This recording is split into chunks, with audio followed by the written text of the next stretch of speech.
All right, great. Here we are. Welcome, everybody, and welcome back. For those of you who have been attending the Manifesto seminars, we've had three seminars, the different topics that we focused on, and today is the wrap up.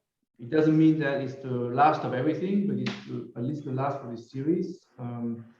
But today we have a special guest, and as you have seen in the announcement, we have decided to collaborate, co-organize, co-coordinate this with the IPCAP, I can't remember the acronym in front of me, with Claudia Teixeira, who has kindly approached us actually pretty early in the process during the Manifesto promotion and events to try to collaborate together. So I'm sure she will tell us all about her approach. And in fact, after I'm talking in like 10 seconds, she will basically take over the session and she will be sort of chairing and interviewing us, challenging us, because it's going to be very informal as usual, but it's going to be really as we call a wrap up for all the sessions we've had so far. So Claudia will be in charge, and of course we have hopefully time for Q&A from all of you. So there we go. So now I'm done. I'm wearing the hat of the Manifesto coordinator, not the event coordinator. And Claudia, it's all yours. We are all yours. Go ahead. Thanks, Charles. I will need your help, though. You are much more experienced than me. Thank you, everybody, and thank you. I have to thank the coordinators and all the other authors of the manifesto for the opportunity to include these topics within our accounting webinar series. Why is that? As Charles was saying, I will explain a little bit for us.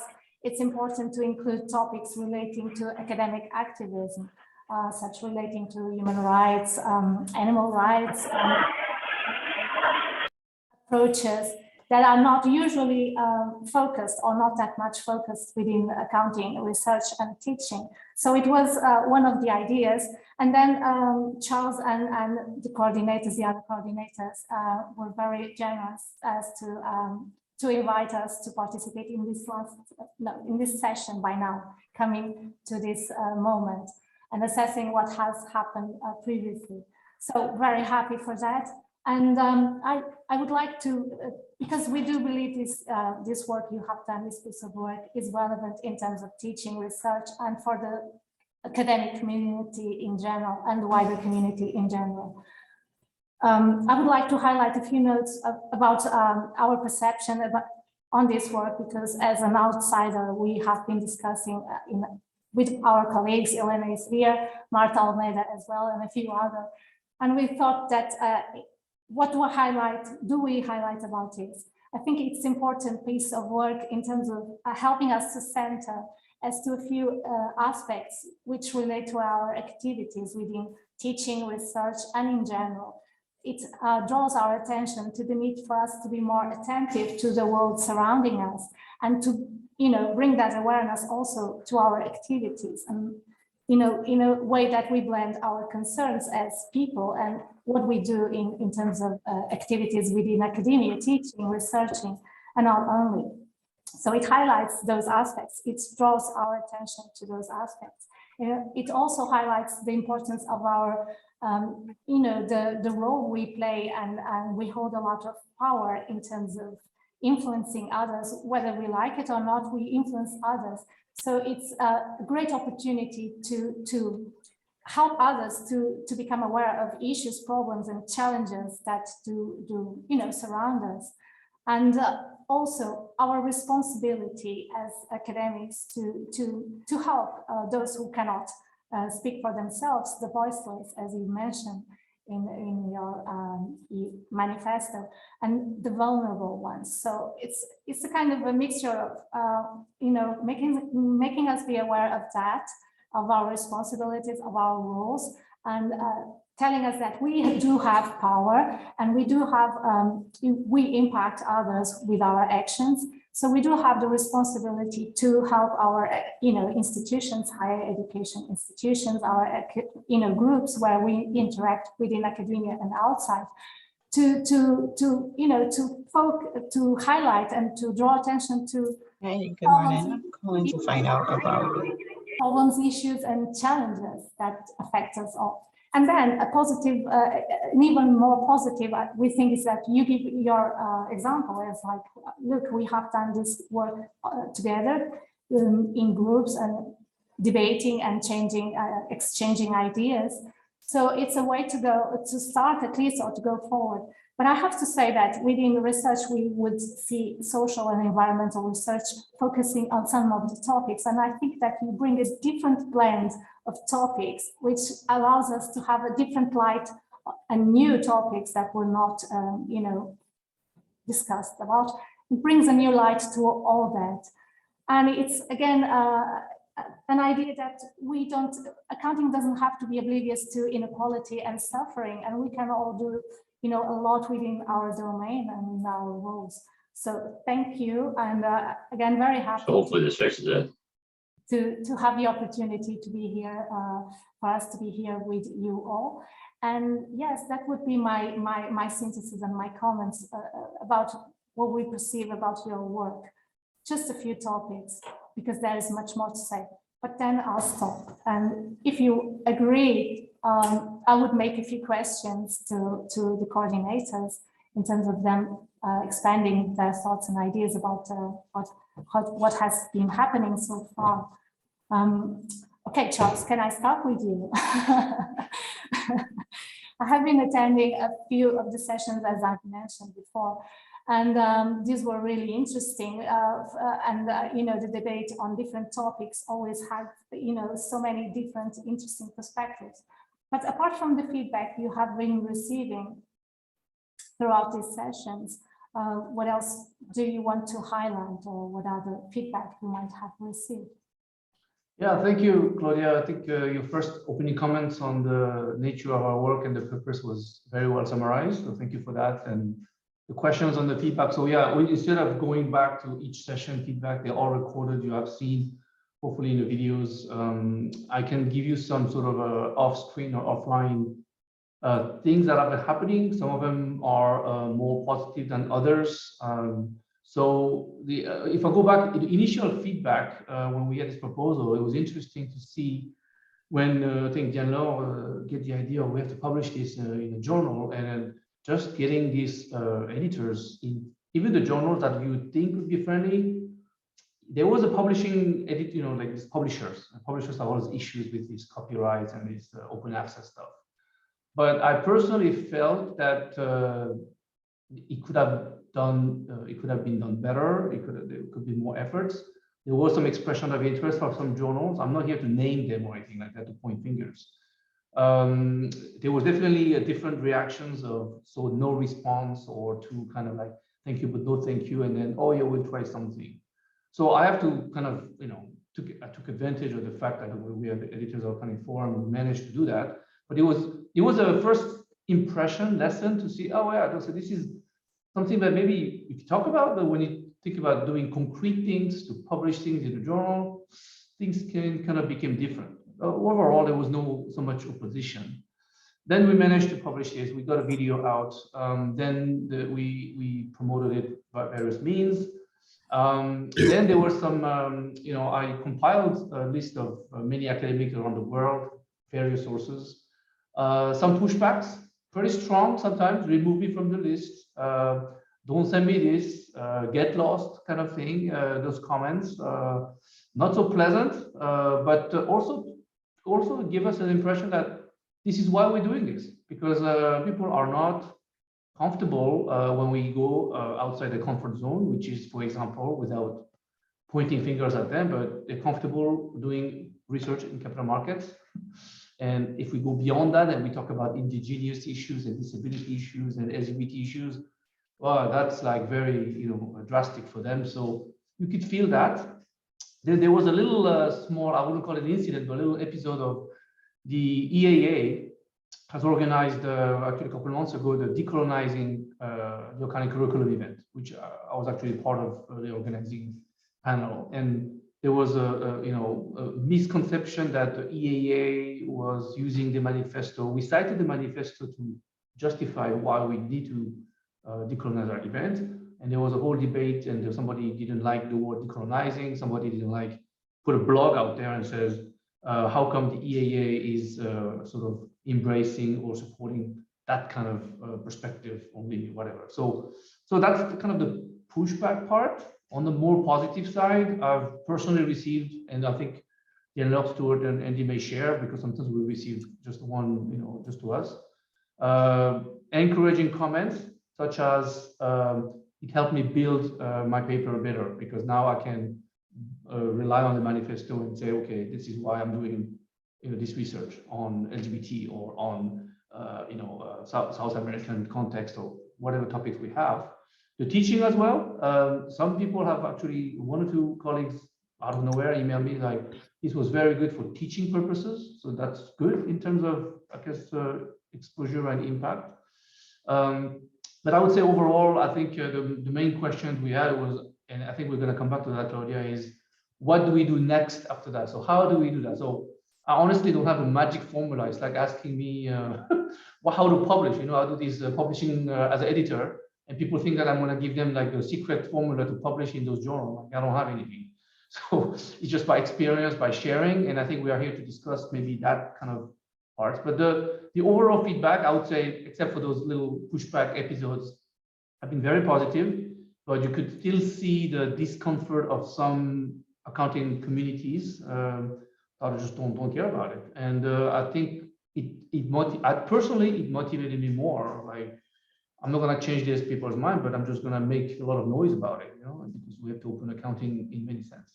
So that will be my overview feedback, Claudia, if that answer is satisfactory to you so far. Thank you. And you are planting seeds. So some of these might be blossoming now and some other will blossom later on. So perhaps, and I have a question, perhaps for Andy, is that okay? So, thinking forward and thinking about other possible ways of exploring this debate and discussion and how to ground, these ideas and thoughts into actions and projects. Are you considering, what are you considering to do next, or in terms of further develop? Well, myself, for my own personal, what am I going to be doing? I have a lot of projects in the works. I try and work not only on research, but also sort of influencing things from a practical perspective. So as many people who work with me know, I also serve as the diversity, equity, and inclusion officer for our college. So I try and cross some of my service work with the things that I think are important. So these types of issues, which I think is this idea of inclusivity and expanding our understanding and having this like beautiful tapestry of diversity, whether it's in our subject matter or whether it's in our individuals that we're involving. I think it continues in all of the sort of service work that I do. So I'll keep doing that. As far as what I think everyone else will be doing, this is what I love about sort of the way this profession works, is that we all, and I have these conversations with my parents a lot, we all sort of have what it is that we're really good at, and it's our way of giving back. Some of us, that's service and activism. Some of us, that's giving money to different organizations to sort of facilitate moving these ideas forward. Some of them are both, right? Some people feel that education is a very important aspect, and the more you can educate, the more individuals you can educate on these matters, the better. Some people are really, really big advocates. I wish I could do this a little better about turning their academic research into palatable, like real world individual understanding, right? So providing some sort of educational materials publicly, which I think is also a really good idea. I just think there's so many outlets available to so many people to move these ideas forward. It's really dependent upon the individual and what it is they're comfortable doing and what their expertise is. So you see many possible paths forward to engage and develop. Thank you. Yes, absolutely. Thank you. And Stuart, I would like to ask you, and you can pass this question if you I don't think, but I would like to, to ask you higher education institutions, focusing on the student as a client and the perspective, the trend that these institutions have been following in the past, say, decades, decades, should shift. Thinking about what we were talking about and to focus on society and its greater good as the purpose and the aim for our actions and activities. So a lot of what you have covered in the manifesto relates to that. And currently, I don't know, we cannot talk, we are from different places, but I think there is a trend as focusing on the student. I don't know. Yeah, I think that that question and what we did with the manifesto is one small part of a range of activities that I think we need to continue to do that will open up space for colleagues in different departments, in different institutions and across the globe. Because it seems to me that there is we're in the middle of an ongoing battle over the future of higher education, over the soul of what higher education is going to be. I'll give you an example. We had our faculty forum, so it was across the social sciences in Sheffield last week. And there was a discussion that went on in the first part. The first item was all about a new initiative that's all about being inclusive, that's about giving back to the local communities in Sheffield, right? Talking about a lot of the issues that we talk about in the manifesto. And then we moved on to the second item. And the second item is a review of the portfolio of programs that we have in the faculty, and it was all about student demand, and then about employer demand. And it was like those two parts just never talked to each other. The concepts were just two separate parts of the brain in the faculty. And so I think what the manifesto can help us do, and a range of other initiatives as well, is such as, for example, the DORA San Francisco Declaration in relation to pushing back against citation scores, against journal ranking lists, etc., and saying that we look at the quality of the work rather than actually where it's being published in. Those kinds of activities allow us the space then to actually campaign, to argue within our departments, within our schools, to try to push against that creeping, well, it's not creeping anymore, but this kind of constant pressure from corporatization, from managerialism that's coming down on top of us all the time. Thanks. And yeah. Many things you've mentioned. And it reminds me of, I guess it was Julie talking about mental health issues due to stress and anxiety because of the demands we have within academia to report our performance. And it's like, we want to do things that are meaningful in terms of, well, the perspective that we can help others, but then we have so many other things, so many takes from the list to take that's not possible to focus on that. And yeah, we do feel that here around the pressure to what can we do? So you give a possible way of including in what you do actions which relate to that in fact, so you can have more enthusiasm and feeling more fulfilled. But yeah, I also want to ask, I have another question, and then I'll ask everyone attending to feel free to interfere and ask, of course. And Diane, are you around? Where are you? Diane Law. About accounting education, we talk about the need to change its syllabus. We have different subject matters, of course, but what would you suggest in terms of changing the syllabus, and what would you, and ways we could explore? It relates a little bit with what Stuart said. What can we do in terms of, try to change the syllabus, and in order to include topics which are relevant but are not yet acknowledged in our programs, let's say international programs. within accounting?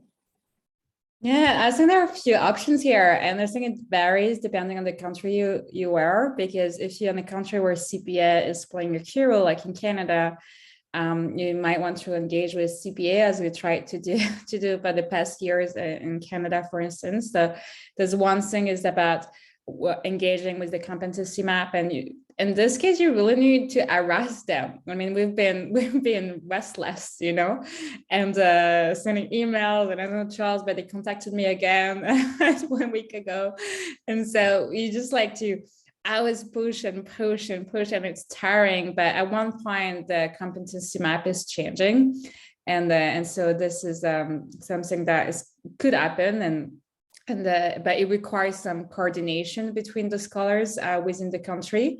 But I tell you, the CPA, then they look at you. The second thing will be like what we say in France, the désobéissance civile, your disobedience. I have a colleague who just teach the accounting 101, and she just brings feminist scholarship and critical scholarship, and she took all these papers that she gives to her students, in addition to the usual suspect that she has to teach, and just doing it, you know, in addition to the program. And I think this is also something you could do, like you could just do whatever you want to. We have the right here as academics, we own the contents of what we teach. So nobody can tell us not to teach whatever we want to teach. So there's a bit of a courage here to jump in, even beyond designing new courses, which I know it's not obvious for everybody to design new courses that are different, but within the teaching, we can, even the undergrad, we can make some differences. And for some countries where there's no link with the CPA, like I'm thinking about France, for instance, the freedom is much bigger. Like, I mean, you design what you want to do within the institution. So what prevents you from doing it, to be frank? Not that many. So what we did in concrete terms, us, for instance, to free time, we put, with the pandemic, we put online sessions. So there is something that we put online, the boring stuff a bit, you know? And so we free time to bring more critical thinking, sustainability thinking, and this by putting the online, making the exercise online for a few sessions. So this is something that doable, because people always say that there's a lack of number of sessions and not have time, but this is something that we did here, for instance, and free like 4 or 5 sessions, which is quite huge. It's like 25% of most of the class. So I guess this is what we do, but like there's no reason not to do it, to be frank, if you have the department behind you. I guess the dean is not going to control what you teach, provided they know how to, like, the basics, I guess. Thanks. Okay, so that's me. Charles, you will have. Yeah, I can complete, but I think at this, honestly, the burning question always been like, now we have this, what do we do? I would say we have to be entrepreneurial and brave, or brave and entrepreneurial, either way, which order you want to do. Remember the videos ended up with one of our authors, Erica, says, be brave, because it's not easy to go outside to whatever the conference owner talked about. So entrepreneurial mindset, be daring, be brave.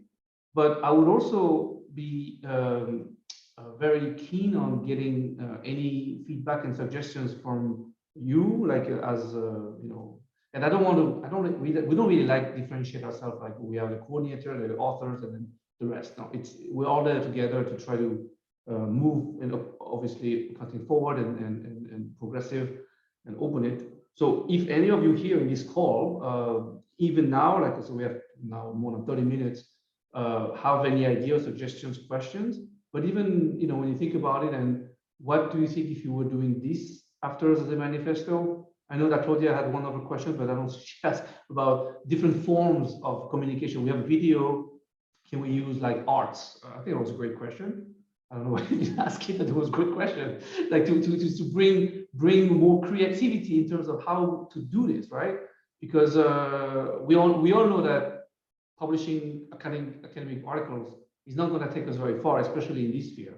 So in that aspect, I think we need all the creative thinking and suggestions we need. So I would just invite everybody to just chip in, starting from now, and then just keep contacting us and do things.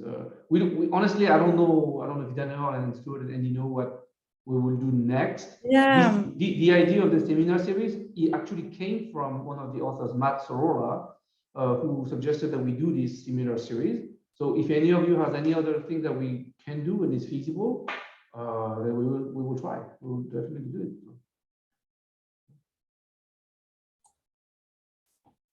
it. Thanks. That's a great incentive. That's motivation. Yeah, I think creativity is important because if you are to observe the world around you, you have to use your senses in various ways and not just the traditional approach we are used, because and things change. And yes, I know someone who wants to ask a question, but we will leave that for a few minutes. Anyone wanting to? Charles, I will need your help. Okay. Well, I think there was a hand. I think we should leave it to the audience now, because I think that's what we need. We have the most time for. I already see some comments. Oh, a hand, Martha. Martha. Yes. Hi, thank you. Following what Charles mentioned at the beginning about the feedback, I wondered when you shared such critical points or critical accounting with students, what is the feedback that you have been receiving from students? Are they interested on this, or they just want to know the 101 basics to pass the exam, or this kind of raises interest from the students? So I haven't personally, you're going to be all smiling and laughing. I don't really teach accounting anymore, so maybe it's a blessing or not. So I haven't really interacted with accounting students for some time. I know that when I teach it, though, I teach MBA students, they're always fascinated by the fact that, oh, you can do this in accounting kind of thing. But maybe I would invite anybody, even anybody on this floor, if you had experience, how the reaction. I think it's a good question for Martha. So anybody wants to jump in? Yeah, I get the same thing. I do teach mostly MBA, but I teach auditing as well in in a very mainstream US classroom. So I introduce these concepts and how they relate to social issues and how accounting is used in all sorts of ways. And it's usually pretty positive. I mean, you do have your some undergrad students who are if we're in auditing class, I just want to know about this. But for the most part, I get a lot of good feedback about, I've always thought accounting was very boring, but this makes it very exciting. I didn't know you could do these kinds of things in accounting. I didn't know that would be part of the definition of accounting. So I think overall it becomes more positive, especially at the graduate level. Yeah, so I've actually used the manifesto teaching last autumn to a group of master students. So it was a theory of accounting theory and practice or policy module, and it was in that week, which is the typical 1 week where you do critical perspectives, having done all the other kinds of theories and so on in the module. So it was part of the recommended reading there, and we did it in the workshop as well. Now, this is to a group of students who are they're all predominantly international, a vast majority of which are Chinese as well. And you may not be surprised then that the 2 topics out of all of the ones on the manifesto that they honed in on and wanted to discuss most was about class and Marxism and feminism. Those were the 2 topics that they picked up on.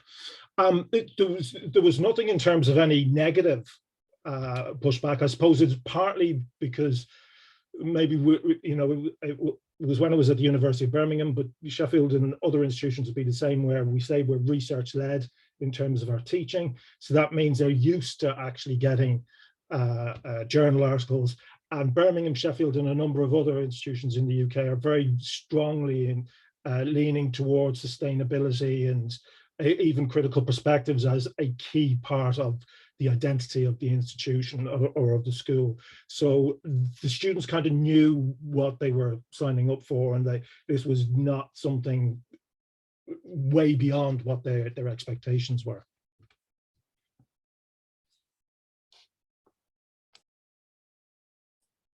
Thank you. And any other questions? Okay. So can I jump in? I might want to ask the audience here, like there are like 37 people on the call. Someone is double, so maybe 36. So where do you, like, I mean, when we had this idea of Manifesto, it was exactly like that. There was a webinar and we're talking and we're like complaining and we're like, it's not working, we can't do anything. And I said, like, just do it. Like, just try something and just do it. And the idea was just to bring some institutional space. The idea was to write a paper in a journal so that people can cite the paper and justify the research. That was quite instrumental in a way. That was like trying to create the space for people. When you send your paper, you can cite an intro and you say, this private research is asking for my research on this, and then you can just, you know, skim in. And so I think this is what we wanted to do and create some discussion. I think what we want to do, like the question is, what should we do next to, like, we just get a little opening right now, but there's also a lot of opportunity right now. Like, to be frank, like I've seen some colleagues that were really openly sexist for like so many years, and now they're kind of careful. Like they're just like, they're like on tiptoes of it. Like they can't be as sexist as they used to be. I think like Stefan is laughing, but this is true. Like there's a bit of moment where we can trigger change, and I'm not sure it's gonna last forever. Like when the pandemic fades, when those movements fade, there might be a return, you know? And so I wonder, and I want to get the audience here and you here and you're interested. So what should we do to open the mettre de brèche, you know, open the breach, like make sure things are moving forwards?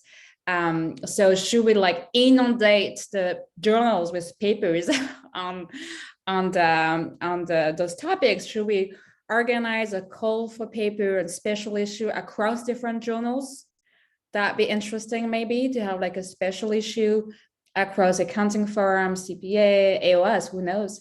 Carl, like, we know, like maybe we should organize a conference on this topic with different journals, and like we should try to create some space, but just to, I think, to inundate, to give the flow of options here, and to give some time. I get probably a year is too short, but maybe 18 months, like we try to organize an event like this.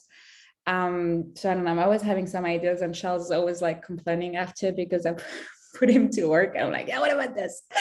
And maybe we should, we wrote a letter to the CPA like some years ago, like we were complaining. And I know in Canada now there's some letters, and CPA is contacting us because they're worried about letters coming. And so what should we do next, you know?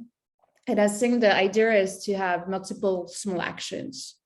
This is maybe what we should do, multiple geography. So if people wants to lead that, you know, and so we don't have, the next generation doesn't have to suffer as we did. Like, I mean, there's no fatality here, that they have something different.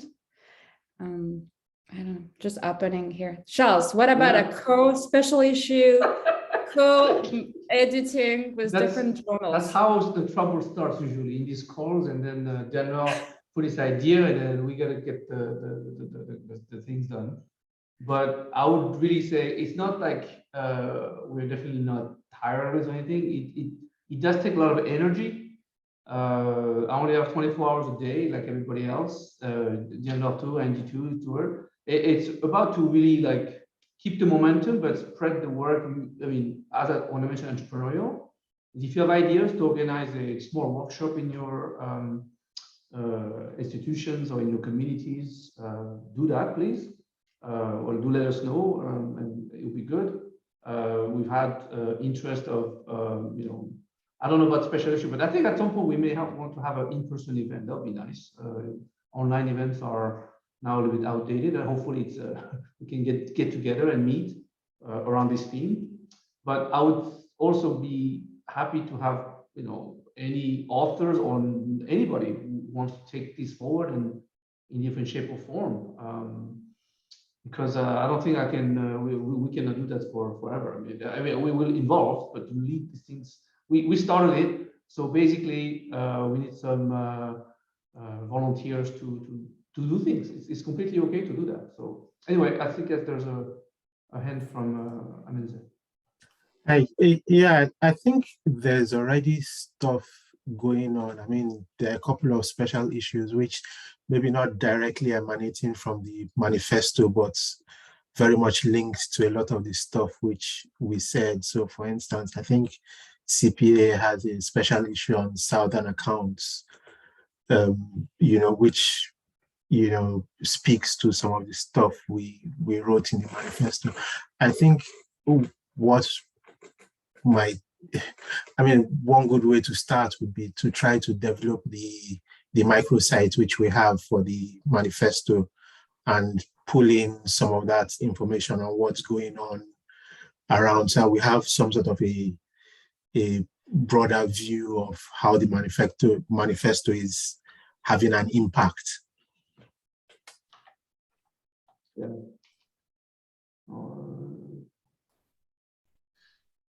Yeah, so anybody wants to just have some ideas and propose, that doesn't mean that we're going to do everything, okay? So, but it'll be good to have some reactions. I see some authors of the manifesto. Here's Julie, Alessandro. Maybe you can share your experience before, after, how it has changed your life. I don't know, something like that.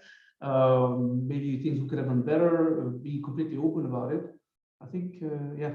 My turn to say, don't be shy. I also realized, Emanzi, you talked about resources. We actually have paid this website called OpenAccountingManifesto, and right now there's not much except the text and the video.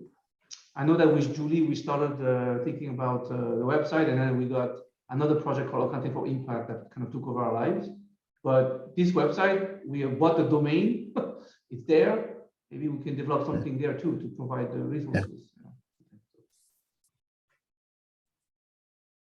I have a really quick thing to add. I just want to make sure that it gets communicated that we've talked a lot about how we're lending voices to those who are unheard or powerless in the system and things of this nature, and that how we're working to help and all of these things. And I think ultimately it starts this way, right? From a position of sort of privilege where you can create these situations, but then it's not really about saving. And like, we're not saving, we're just sort of assisting to try and expand things so that the voices who are so experienced and lived in these areas can really come forward and educate and change for everyone. We can't necessarily do that. And oftentimes I refer to it as co-struggling. I don't want to lead and offer solutions for what I think are the perspectives that are important when it's not my lived experience often. So I think moving forward, one of the things to think about is this idea of co-struggling, where we sort of highlight and those voices that are very valuable and very important and may struggle to be heard, or may struggle to have a place, or they feel they have a struggle to have a place, to offer them that platform, but then back away and let them be the ones that are really leading for change and coming up with diverse and efficient and amazing ideas about how we can attack and approach these things. So I just want to make sure I'm clear on that. That, like, from my perspective, we don't have answers for all of this. I just think it's very, very important to have started this process and then to co-struggle with everyone else as we move along. Yeah, thank you. That was good to clarify that we're not the knight on the white horse and saving everybody. We're not doing that. That's a very good question that Daniela asked. Thank you, Daniela. Symbolically, I'm here sitting in your home country, so in Austria. But yeah, we kind of made reference to Accounting for Impact. So they are clearly different, but at the same time, they are a combination, like a consequence or result. So in the manifesto, there is a section on the engagement and impact of accounting research. So there definitely a link there, because one of the things about the manifesto, the one that actually had to co-written with Erica Pimentel, was about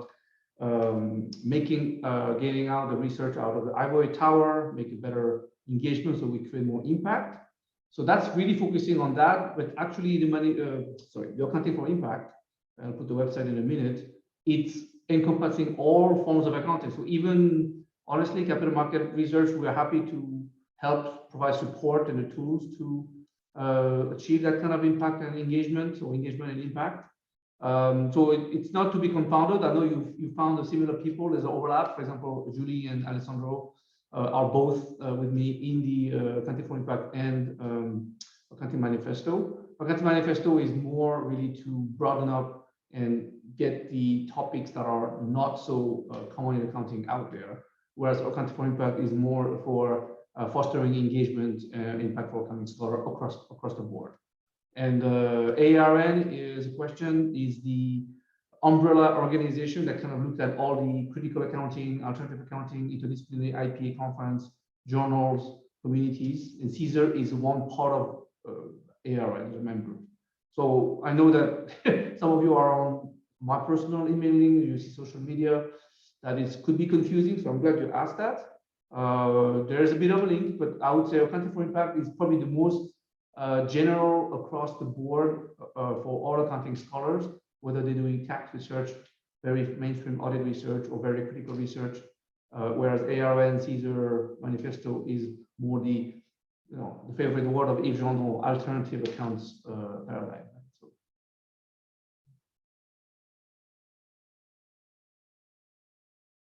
Anybody else? Thanks. Oh, there's Bob. All right, Bob, answer your hand. Hi, everyone. Hold on. I'm outside. It's finally spring in upstate New York. So I just wanted to share a little bit about what I've been doing. So, all right, I'm not a critical accounting person, but I did, read the manifesto, had a bunch of talks with some of the authors, have come to these, and it has influenced what I've been doing on a slightly different tack called moral accounting. I'll put the link in. That's just a blog, but the big thing that I've been doing in the last few months is I've been teaching this stuff to my executive MBA students, and it's gone quite well. So I just wanted to share a few thoughts. The first challenge I have faced is getting my students and my colleagues in the journals and everyone to think about what I'm doing as accounting, right? So I start with what is accounting. Here's my definition, which is we are the discipline that studies how to hold parties to account for their performance on the basis of a good account of that performance. And when I think of critical accounting theory, what practice, you guys are like doubly accounting because you are holding accounting to account for its impact on the world on the basis of a good account of what they're doing and how it's happening. And so, as I say, you guys are like doubly accounting. What I do is I use that framework and I say, look, traditional accounting, our client is some individual or organization. We're just trying to help them. Whatever happens to others happens. Social accounting, our client is society. And we're trying to, write all the ESG reporting. We may be advising someone, but the accounting is done on behalf of society. And then moral accounting is spelling out, using accounting theory to spell out our aspirations for what it means to do good social accounting. Basically, we want to steer people toward moral ends and treat them with moral means. This has gone surprisingly well. I've gotten my executive MBA students to address all sorts of incredibly tricky social issues, thinking about them like accountants. So, whether it's sexism or racism, right? A lot of these people are in multinationals. So they have the supply chain issues where they're offshoring all the bad stuff to unregulated, less wealthy regions, and all of that. And they have engaged with these things and engaged with them as accountants, thinking about these as accounting issues. So, I have found it very encouraging. And I think, the big part I wanted to share is I think what you guys are trying to encourage people to do is great. The part that where I see, because I've heard other people talking about the manifesto, and I think where people, where you guys run into trouble is when people think you're going outside the bounds of accounting and what makes you the experts and why are we bothering with this, and that's the problem I've really been trying to address. So anyway, I just wanted to share that and say, right, there are a million ways to do this, and on the question of what to do next, I think the answer is everything. Fortunately, there are a lot of people, and everyone should do what they think they can do. Anyway, just thought I'd share. Oh, thanks, Bob. I'll just close by saying I'm going to teach I integrated this into my managerial accounting course. I am in the process of creating a standalone course in moral accounting, and I'll, make all my materials available. Great, thank you. Are you putting the manifesto in your class? No. I'll tell you, actually, just the way I teach is I basically write everything they read. So I might draw from that and write something of my own. But these EMBAs, they want to read so little. I just take other stuff and distill it down as much as I can and try to save them as much, and then add a link, Put the link at least. Could put the video too, it's easy to understand. Video is very short. Do we have any? I don't follow the chat here. Claudia, did you want to take over some questions, or what do you want to do? Yeah, I thought about, exploring other, approaches as to how to convey the message, because I think you did a great job in terms of pointing out many topics that previously people would not think about. Some of these we already had in mind because of what I said, previous research within social and environmental accounting, but many were completely, we came across those topics in our everyday life, but we never would bring those to the accounting class or to research, because we were like, it does not belong to our syllabus. And when we talk about it, we have, we were not feeling encouraged to do that. And as Diane-Laure was saying, with this paper, now we have, some reference to say there are recognized scholars who write about these topics. So I can talk about these in my classroom, because, if it's Claudia speaking about those, they will say, okay, it's her personal perspective. But if it's in the literature, it's something else. I have, it's my personal, I agree with some of the things or many of those things, but I can say it's in the literature. It's not me saying, so don't worry about that. You see what I mean? We can have this discussion from a sound point in terms of academic and in terms of the classroom. So it encourages us to develop, and in our personal studies and classes, we can draw upon, this paper, other papers which relate to similar topics, and develop.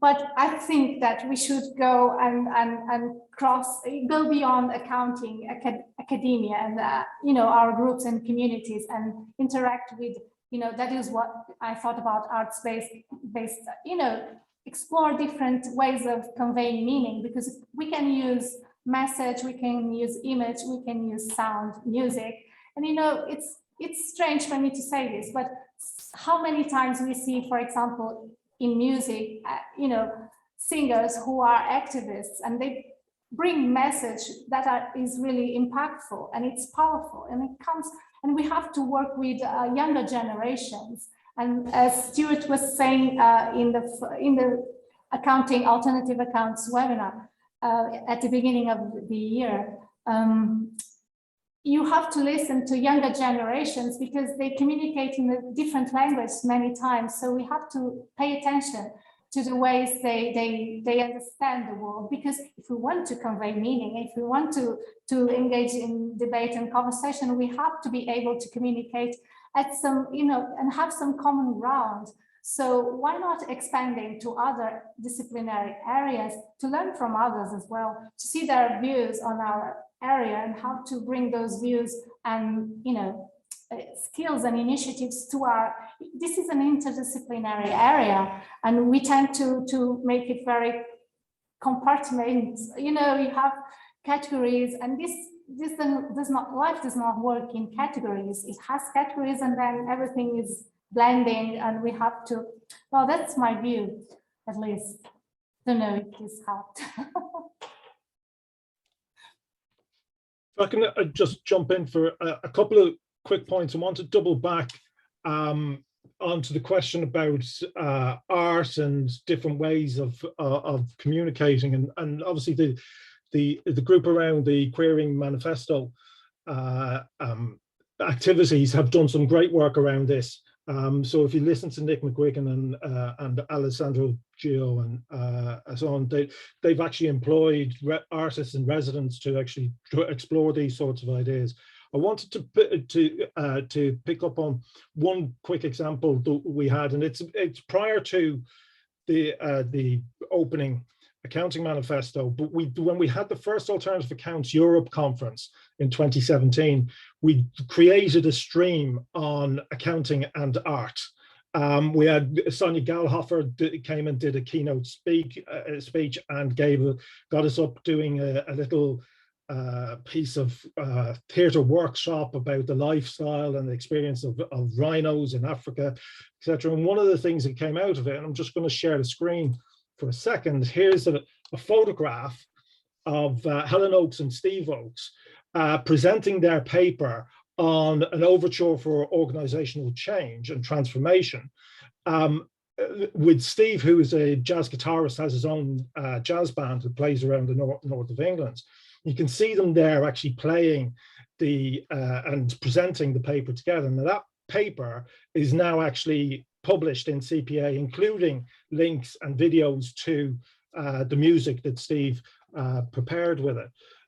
So I'm saying that to say maybe that will spark some inspiration amongst people on the call here to say, look, there are other ways of doing these things that will also as well tick the box in terms of getting a publication in a leading international journal, but allow us to express things in a different way. That's one. The second quick point is, I think there's two layers of things that are going on here.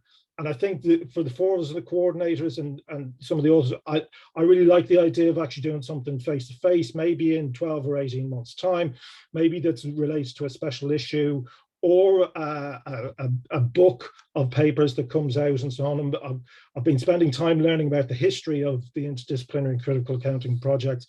And some of those early IPA conferences in the middle of the 80s resulted in books as well that were edited by Trevor Hopper and David Cooper.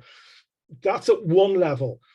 And we can still kind of do that. But if we're going to take this forward, we need people then underneath at a local level taking on and organizing events. And I'm sure, I'm probably speaking for the other coordinators and authors here, but I'm sure we'd all be happy to be involved if we can be involved with a local event that's happening in your institution, you're able to organize in your institution, or you're able to organize in your region, something like that. But that's the way that we're going to be able to do this. Two things. We'll keep trying to push umbrella type events going forward.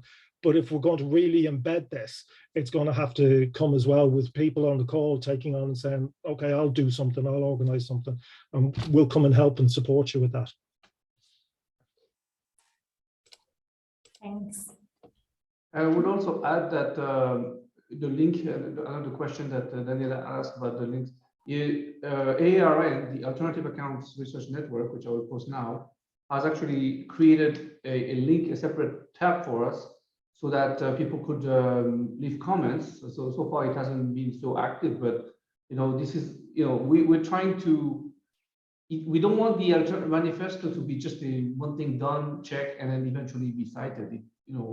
Everything that Stuart said about events in person, localized, all of that, it's a community. So either we collaborate more closely with ARN, which it could be a bit more, add some complexity or not. But I think that this started, as Dialogue said, on a call like this. We got a little bit excited and passionate about a topic, and then it happened. So nothing prevents from the next step to happen like that.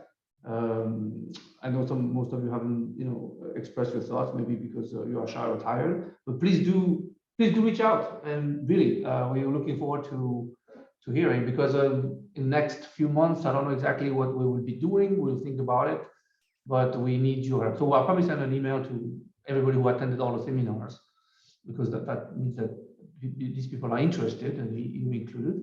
And then we will, seek probably suggestions for the website, for example. Julie had mentioned things like that. So just, please do share your ideas and thoughts. Yeah, I would also mention I was very happy that thanks to Andy's colleague, that the manifesto made its way through the American Accounting Association WeAre seminar. Honestly, in the most of you are not from the US, but I've lived in the US, and Andy is from there. It's quite an accomplishment to have made it there, and attracted a lot of people. The registration ratio and attending was one of the highest, because in the US context, we know accounting research is quite narrow. So to have a lot of interest on that was quite encouraging. The seminars number, I had downloaded them earlier. 58 people attended the first one, 75 the second one, 49 the third, and today we're about 40 something. So it's relatively consistent. It's not humongous, but it's not like we're 10 people. There were a lot of people interested, and I think that's what I want to give you in terms of overall what we had so far. So, okay, there's a big comment here. If Celia is still there, can you just say it, because by the time we read it will be time. So would you mind just telling us your question? Celia? Celia? I know her. Oh, you know her. Okay. I think she's Yes, I'm here. Hi.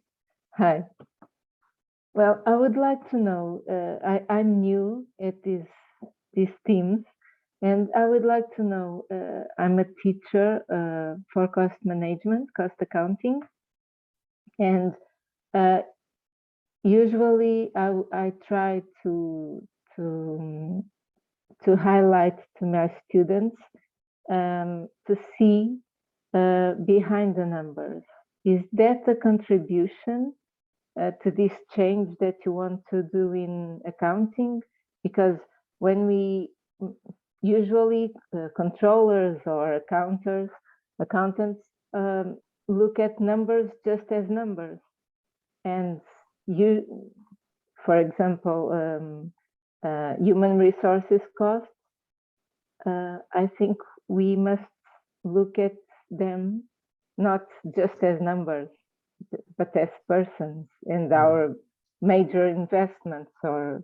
And I try to pass this idea to them, because I know that when we are in companies, this is not passed to the people, and I think we have to create this sensitive on them.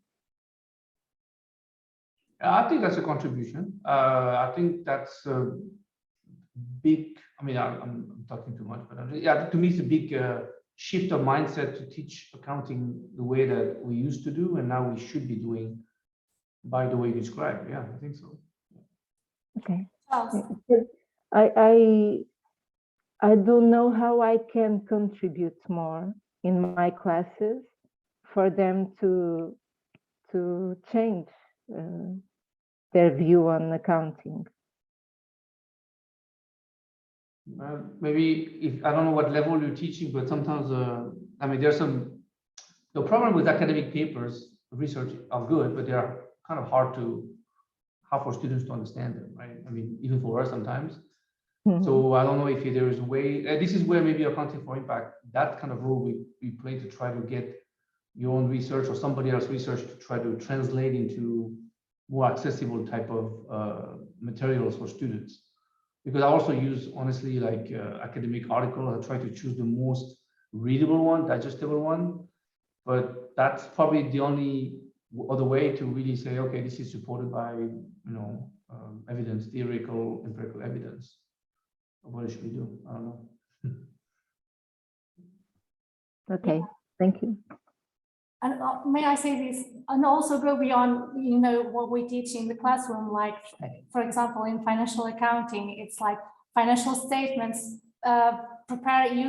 present useful information for others making decision and taking action, and focus also on those who cannot take action or decision, but are still are affected by those decisions, like say future generations and nature.